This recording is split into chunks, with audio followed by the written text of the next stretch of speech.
It was a calm and sunny afternoon in downtown Chicago. The streets buzzed with the usual mix of people heading to work, tourists snapping photos, and locals enjoying their day. Among them was General Angela Carter, a highly respected military officer who had dedicated her life to serving her country. She wasn't wearing her uniform today, just a simple blouse, jeans, and comfortable shoes, but there was something about her that made her stand out. Maybe it was the way she carried herself, tall, confident, and proud. Angela stepped out of her car outside a small coffee shop on the corner of the street. It was one of her favorite spots when she visited the city for meetings or conferences. Today, she planned to grab a quick drink before returning to the nearby Defense Liaison office where she was scheduled to meet with colleagues later. As she locked her car door, she glanced at her watch. There was plenty of time. The coffee shop smelled wonderful as Angela walked inside. She ordered her usual, a large black coffee, and waited patiently while the barista prepared it. While standing there, she noticed a couple of police officers enter the shop. They weren't paying attention to her. They seemed more focused on chatting quietly among themselves. Angela didn't think much of it. Police officers were common sights in busy areas like this, especially during the daytime.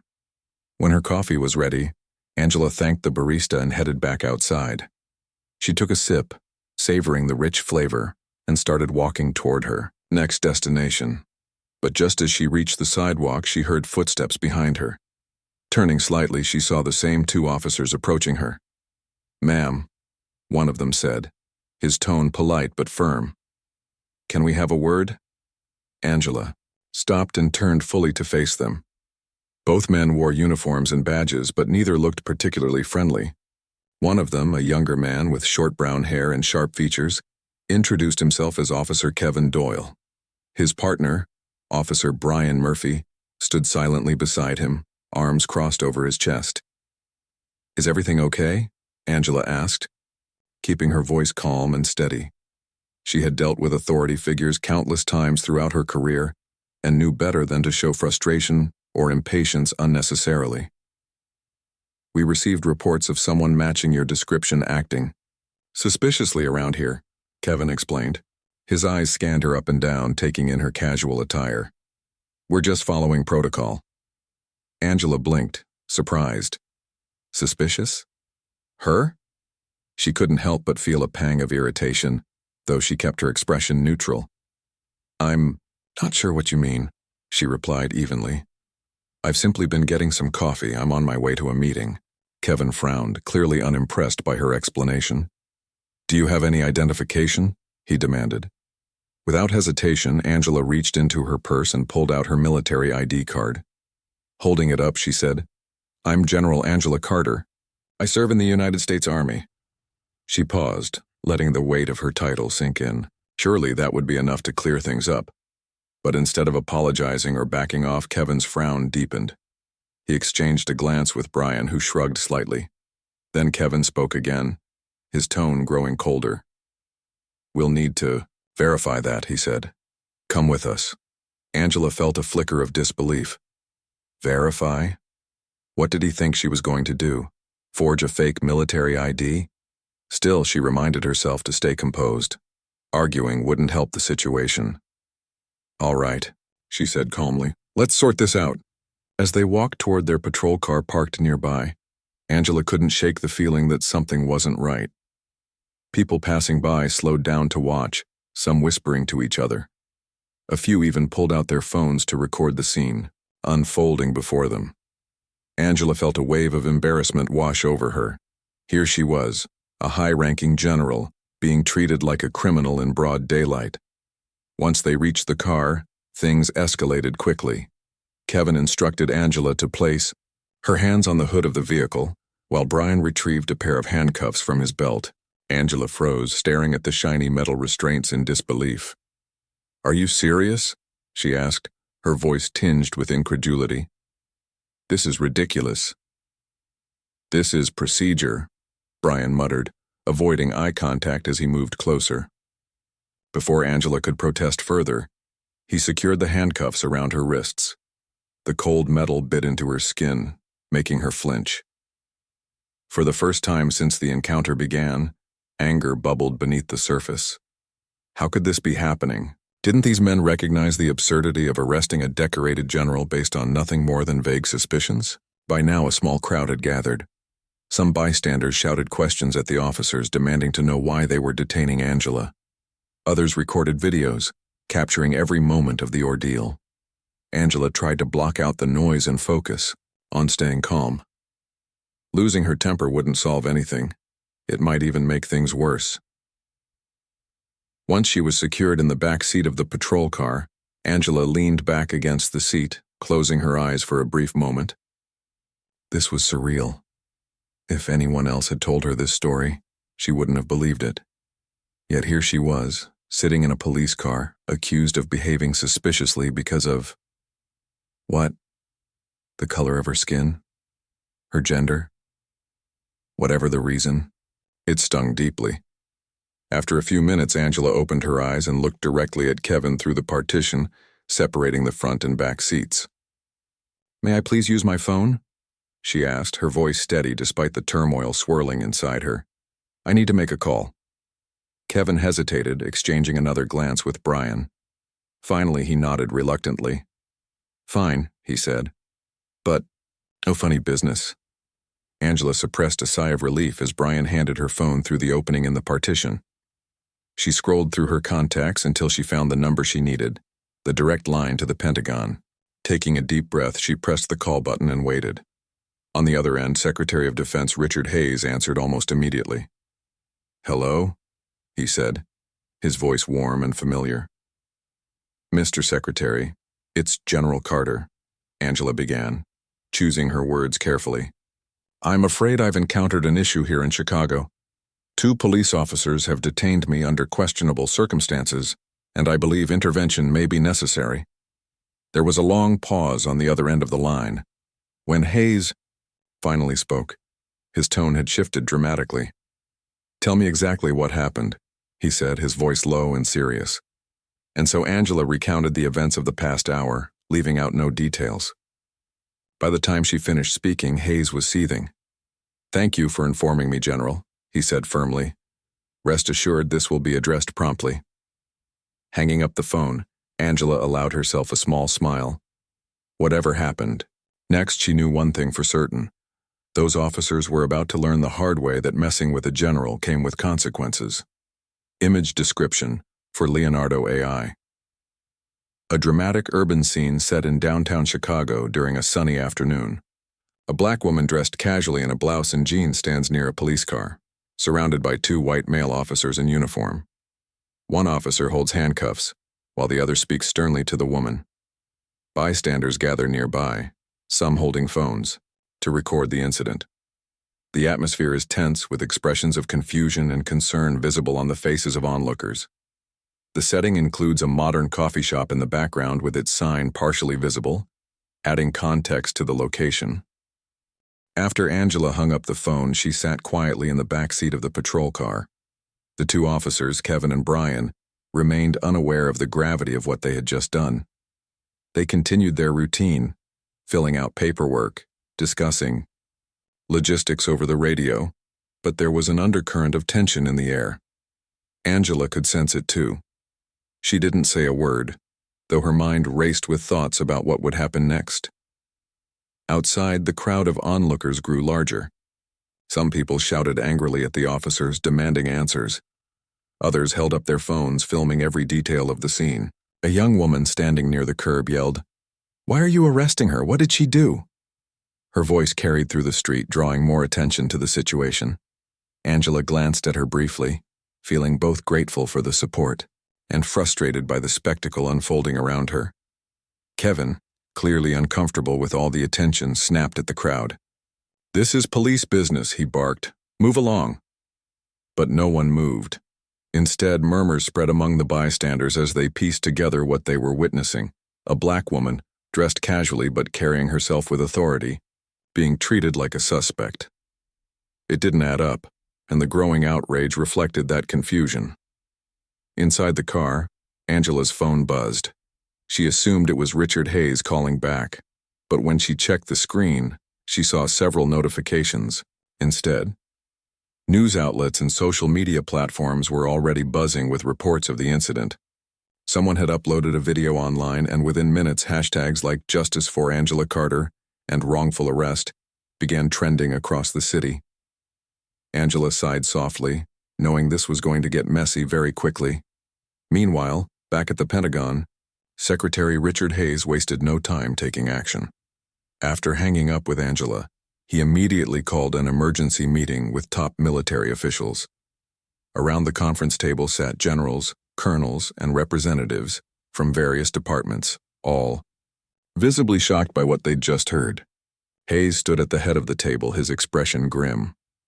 "This is unacceptable," Hayes declared, slamming his fist lightly on the polished surface. "General Carter has served our nation with distinction for decades. To treat her like this, based on nothing more than baseless accusations, is not only disrespectful but also a reflection of deeper systemic issues." The room fell silent as everyone absorbed his words. One of the senior generals leaned forward, speaking cautiously. "What do you propose we do, sir?" Hayes's response came swiftly. "First, we contact Chicago PD and demand an explanation. Second, we ensure General Carter's immediate release. And third," he paused, letting the weight of his next statement sink in, "we make sure those responsible face consequences. This cannot slide." As orders were issued and plans set into motion, news of the incident reached higher levels of government. Within hours, calls poured in from senators, congressmen, and civil rights organizations, all demanding accountability. The story dominated headlines nationwide, sparking debates about racial profiling and police misconduct.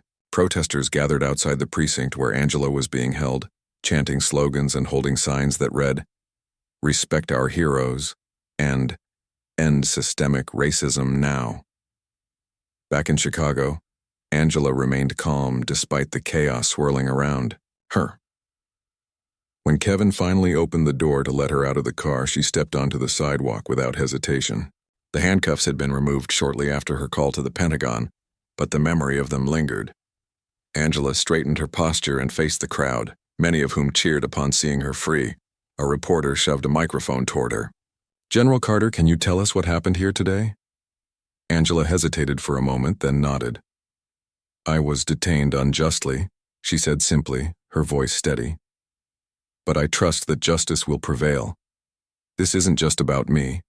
It's about ensuring that no one else has to endure what I went through today." Her words resonated deeply with those present. As cameras flashed and reporters jotted down notes, Angela turned to leave. Marcus, her husband, rushed to her side, wrapping her in a tight embrace. "Are you okay?"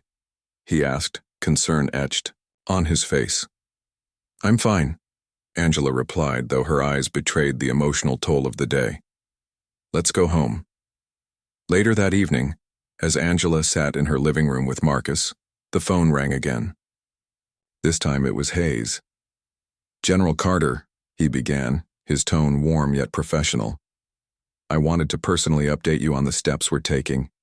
Those officers have been suspended pending investigation, and we're working closely with local authorities to ensure transparency." Angela nodded, even though Hayes couldn't see her. "Thank you, Mr. Secretary. I appreciate your support." "You deserve better than this," Hayes replied firmly. "And rest assured, we won't stop until real change happens." After hanging up, Angela leaned back against the couch, exhaustion washing over her. Marcus placed a comforting hand on her shoulder. "You handled everything with such grace," he said softly, "but you don't have to carry this burden alone." Angela smiled faintly. "It's not just my burden anymore," she murmured. "It belongs to everyone who believes in fairness and equality." It's the pavement. The fallout from Angela's wrongful arrest spread like wildfire. By the next morning, news outlets across the country were running stories about what had happened in Chicago. Headlines screamed phrases like, "Black general wrongfully arrested," and "Systemic racism strikes again." Social media platforms buzzed with outrage as videos of the incident continued to circulate online. Hashtags like "Justice for Angela Carter" trended not just locally but nationally, drawing attention from politicians, activists, and everyday citizens alike. In the days that followed, protests erupted outside the police station where Kevin and Brian worked. Hundreds of people gathered, holding signs and chanting slogans demanding accountability. Some protesters carried American flags alongside banners calling for an end to racial profiling. The energy was palpable, anger mixed with determination, but it wasn't chaotic. Leaders from local civil rights organizations addressed the crowd, urging them to channel their frustration into meaningful action. Inside the precinct, things weren't much better for Kevin and Brian. Both officers arrived at work expecting a normal shift only to be summoned immediately into a meeting with their superiors. Their captain, a stern man named Roger Ellis, stared at them coldly from behind his desk. "Explain yourselves," he demanded, sliding a folder full of documents toward them. Kevin shifted uncomfortably in his chair, while Brian avoided eye contact altogether. Neither could offer a convincing explanation for why they'd detained Angela without proper cause. When pressed further, Kevin stammered something about following protocol, but even he knew how weak that sounded given the circumstances. Ellis leaned forward, his voice low but sharp. "You two have brought shame on this department.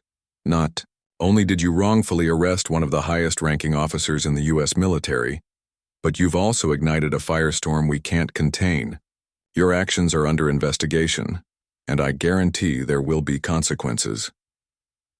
As if on cue, internal affairs agents entered the room, informing Kevin and Brennan that they were being placed on administrative leave pending further review. Their badges and guns were confiscated right then and there. As they left the building, cameras flashed and reporters shouted questions at them, forcing them to shield their faces with their hands. For the first time, they truly understood the weight of what they'd done, and the public backlash wasn't going away anytime soon. Meanwhile, Angela tried to focus on her responsibilities despite the whirlwind surrounding her. She attended meetings, briefed colleagues, and reviewed reports as though nothing unusual had occurred. But every now and then, she'd catch herself replaying the events of that day in her mind.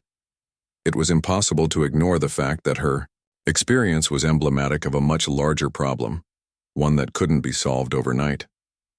One afternoon, Angela received a call from Richard Hayes inviting her to Washington, D.C. for a private meeting with top Pentagon officials. Though reluctant to step back into the spotlight so soon, she agreed. Marcus accompanied her, offering quiet support throughout the trip. At the Pentagon, Angela found herself seated in a conference room filled with some of the most powerful people in the country. They listened intently as she recounted her story once again, nodding solemnly when she emphasized the need for systemic change. "We can't keep sweeping these issues under the rug," Angela said firmly, her voice steady, despite the emotions simmering beneath the surface. "This isn't just about me. It's about everyone who's been treated unfairly because of the color of their skin or their gender. If we want real progress, we need to hold people accountable and implement reforms that actually work." Her words struck a chord.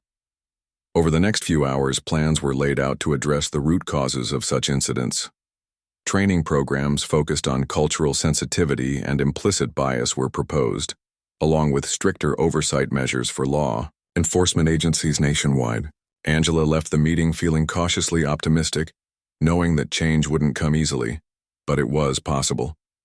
Back in Chicago, life became increasingly difficult for Kevin and Brian. Suspended without pay and facing potential criminal charges, they struggled to find anyone willing to defend them publicly.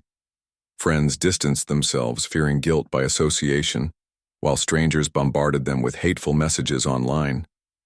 Even their families felt the sting of public scrutiny, retreating from social gatherings and avoiding interviews with journalists. At home, Kevin sat alone in his small apartment, staring blankly at the wall.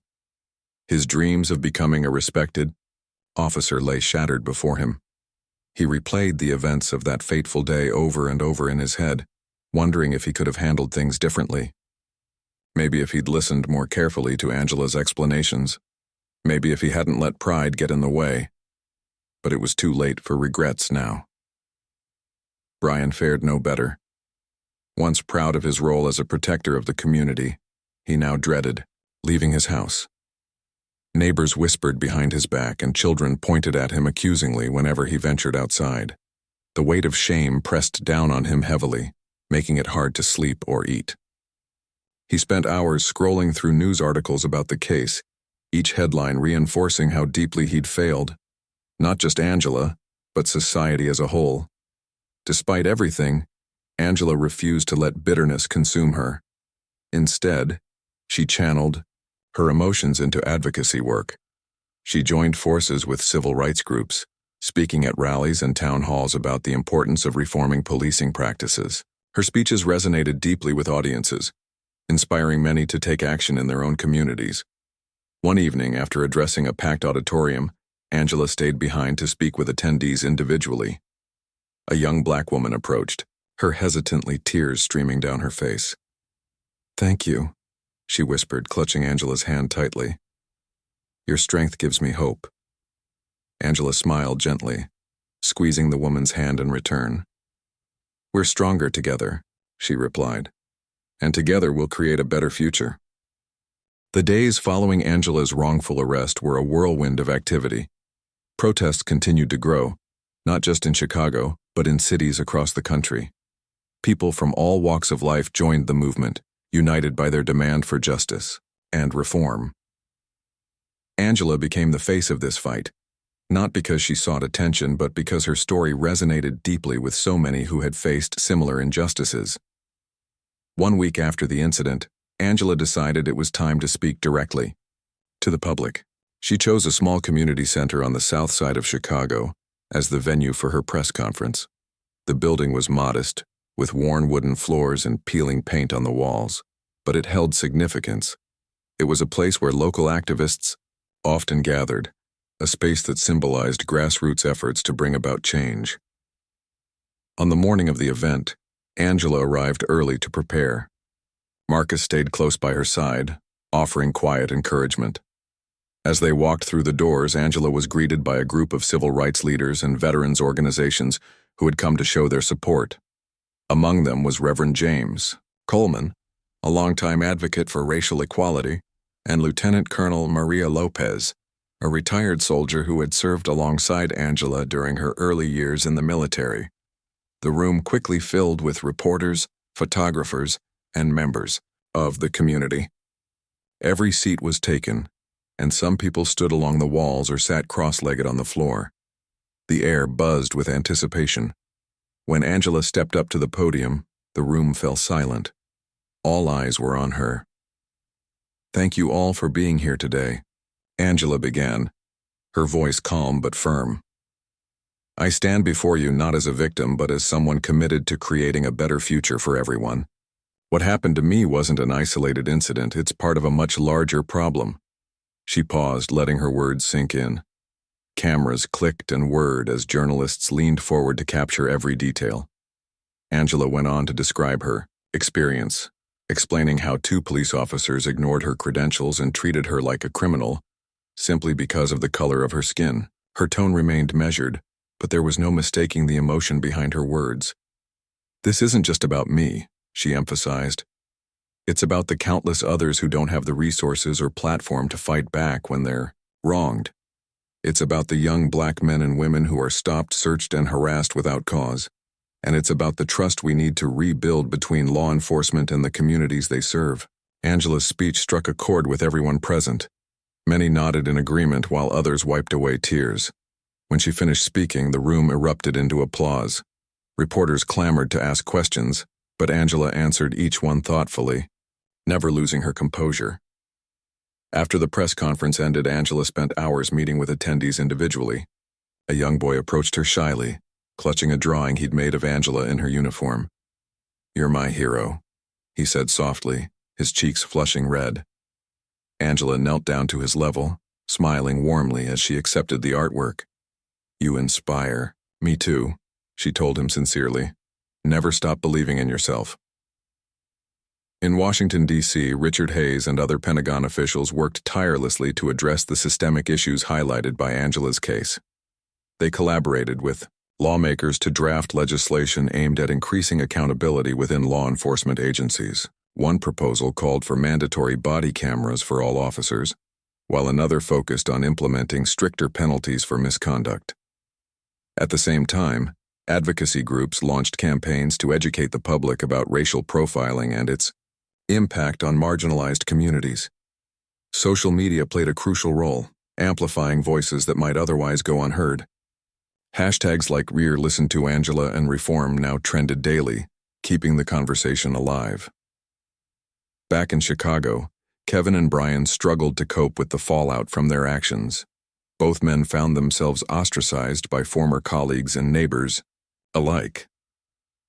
Job applications went unanswered, and even simple tasks like grocery shopping became unbearable under the weight of judgmental stares. Their families urged them to seek counseling, but neither felt ready to confront the guilt they carried. Kevin tried reaching out to Angela via email, hoping to apologize and explain himself.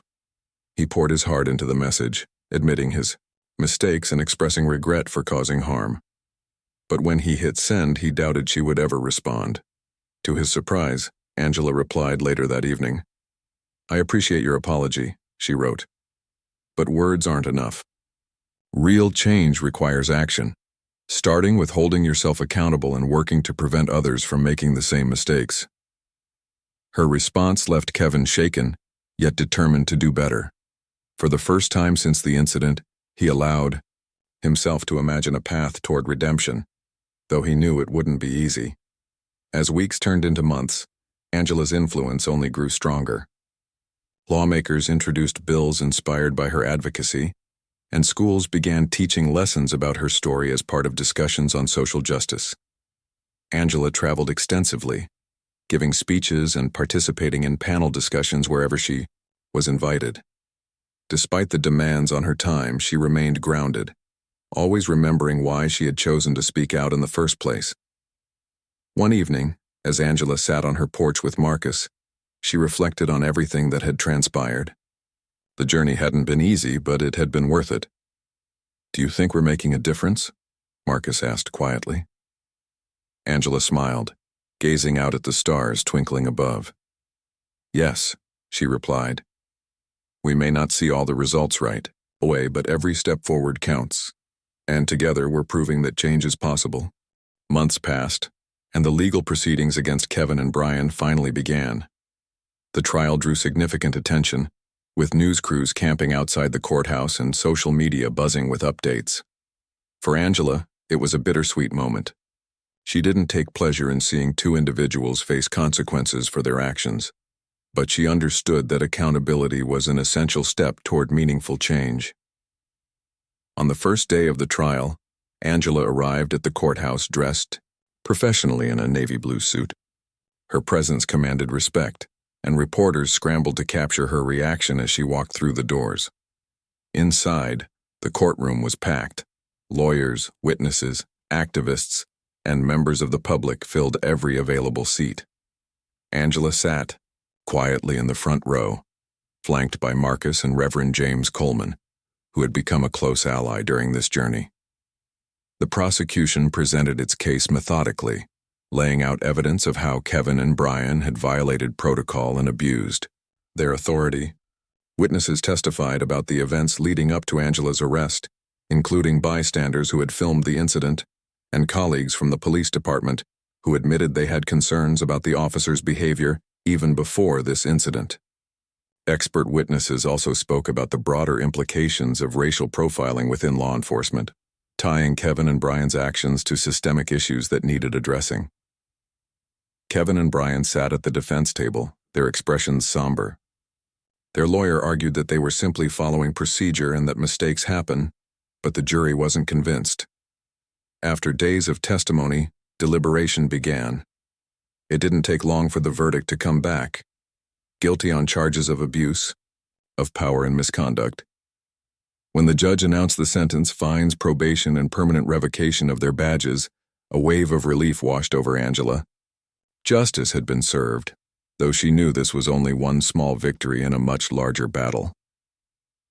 As the courtroom emptied, several people approached Angela to congratulate her or thank her for standing up.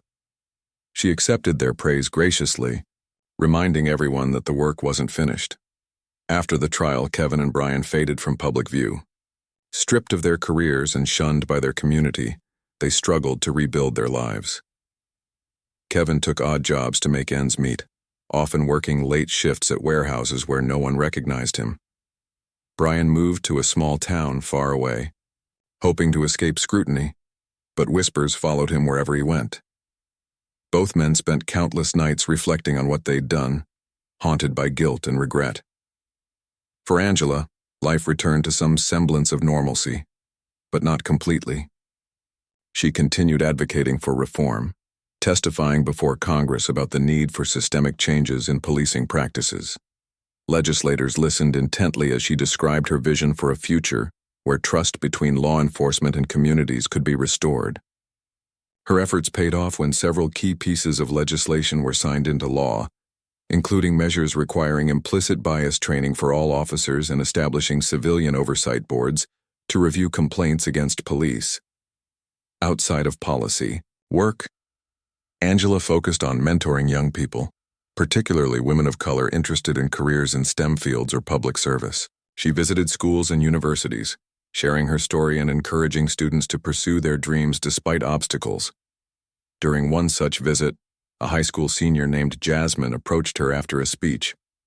"I want to join the military. Someday?" Jasmine said nervously, clutching a notebook filled with questions. "But I'm scared I'll face the same things you did." Angela placed a hand on Jasmine's shoulder, smiling warmly. "You will face challenges," she admitted. "But don't let fear stop you. Surround yourself with good people. Stay true to your values, and never underestimate the power of your voice." Jasmine left the conversation feeling inspired, just like so many others Angela had touched along the way. As time went on, Angela found peace in knowing she had made a difference. She and Marcus often talked about the ripple effect of her advocacy, the protests it sparked, the laws it influenced, the minds it changed. One evening, while watching the sunset from their porch, Marcus turned to her and asked, "Do you ever wonder what might have happened if you hadn't called the Pentagon that day?" Angela thought for a moment before answering. "Maybe nothing would have changed," she said softly. "Or maybe someone else would have stepped forward eventually, but I'm glad I did it. Because sometimes standing up isn't just about fighting for yourself. It's about showing others that they can, too." Her words lingered in the air, carried softly by the evening breeze. Though scars remained from that difficult day in Chicago, Angela had transformed pain into purpose, and in doing so, she had ignited a movement that showed no signs of slowing down. Years passed, and Angela's story became a symbol of resilience and determination. It wasn't just about the wrongful arrest anymore. It was about what came after. Her courage inspired countless others to speak out against injustice, creating a ripple effect that touched lives far beyond Chicago. Schools began naming scholarships after her, documentaries chronicled her journey, and museums included her contributions in exhibits about civil rights and equality. Angela had become more than a general. She was now a beacon of hope for marginalized communities everywhere. In retirement, Angela dedicated herself fully to mentoring young people. She set up a foundation aimed at supporting women of color, pursuing careers in STEM fields, public service, and leadership roles. The foundation offered scholarships, internships, and mentorship programs designed to empower the next generation. Angela traveled across the country, visiting schools, colleges, and community centers, sharing her experiences and encouraging students to dream big despite the obstacles they might face. One summer, Angela hosted a leadership camp for high school students at a retreat center nestled in the mountains. Dozens of teenagers from diverse backgrounds attended, eager to learn from someone whose life embodied perseverance and purpose. Each morning, Angela led workshops on topics like overcoming adversity, finding your voice, and using privilege responsibly. In the afternoons, participants broke into smaller groups to work on projects addressing real-world issues such as racial profiling, climate change, and education inequality. On the final day of the camp, the students presented their projects to the group. One team created a plan for a mobile app that connected underprivileged youth with mentors in their desired career fields. Another proposed a community garden initiative to combat food insecurity in urban areas. As Angela listened, To each presentation, she felt a deep sense of pride. These young minds were already thinking critically about how to make the world better, and they weren't waiting for permission to act. Afterward, during the closing ceremony, Angela stood before the group and spoke from the heart. "When I was your age," she began, "I didn't know if I could achieve my dreams. There were days when it felt like the odds were stacked against me. But I learned something important. Every challenge you face is an opportunity to grow stronger. Don't let setbacks define you. Let them fuel you." Her words resonated deeply with the students, many of whom approached her afterward to thank her personally. One girl named Maya hugged Angela tightly, tears streaming down her face. "You've shown me that I can be anything I want to be," Maya said softly. "Thank you for believing in us." Angela smiled, holding the girl close. "The future belongs to all of you," she replied, "and I have no doubt you'll do amazing things." Meanwhile, Kevin and Brian faded further into obscurity. Both men struggled to find stable employment, their names forever linked to the scandal that ruined their careers. Over time, however, they began taking small steps toward redemption. Kevin enrolled in a program for former law enforcement officers seeking second chances. He volunteered at a local homeless shelter, helping to organize meals and distribute supplies. Slowly but surely, he started rebuilding his reputation, not as a cop, but as someone trying to contribute positively to society. Brian took a different path. After moving to a quiet town in rural Illinois, he found solace in writing. He penned essays reflecting on his mistakes and the lessons he'd learned, submitting them to journals focused on criminal justice reform. Though his pieces were often rejected, some eventually found publication, sparking conversations about accountability and forgiveness. For Brian, writing became a form of therapy, a way to process his guilt and share insights he hoped might prevent others from making similar errors. Though neither man ever reached out to Angela again, they followed her work from afar, marveling at the impact she continued to have. They knew they could never undo the harm they caused, but seeing Angela turn pain into purpose gave them a glimmer of hope, that maybe, someday, they too could leave the world a little better than they found it. As the years went by, Angela's legacy only grew stronger. Statues were erected in her honor, parks were renamed after her, and books were written celebrating her achievements. Yet none of these accolades mattered as much to her as the personal connections she forged along the way. Whether it was mentoring a struggling student, comforting a grieving family, or standing shoulder to shoulder with activists fighting for justice, Angela remained steadfast in her commitment to service. One evening, as she sat on the porch of her home with Marcus, Angela reflected on everything she'd accomplished.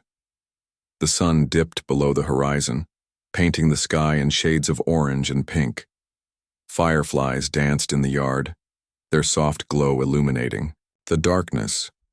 "You've done so much good," Marcus said quietly, reaching for her hand. "Do you ever feel like it's enough?" Angela thought for a moment before answering. "There's always more work to be done," she admitted. "But I'm proud of what we've achieved together. Change doesn't happen overnight. It takes patience, persistence, and faith. If we can inspire even one person to keep going, then it's worth it." Her words carried weight, not just for Marcus, but for anyone fortunate enough to hear them. Angela Carter's life was proof that adversity could be transformed into opportunity, that pain could give rise to purpose, and that one person truly could make a difference.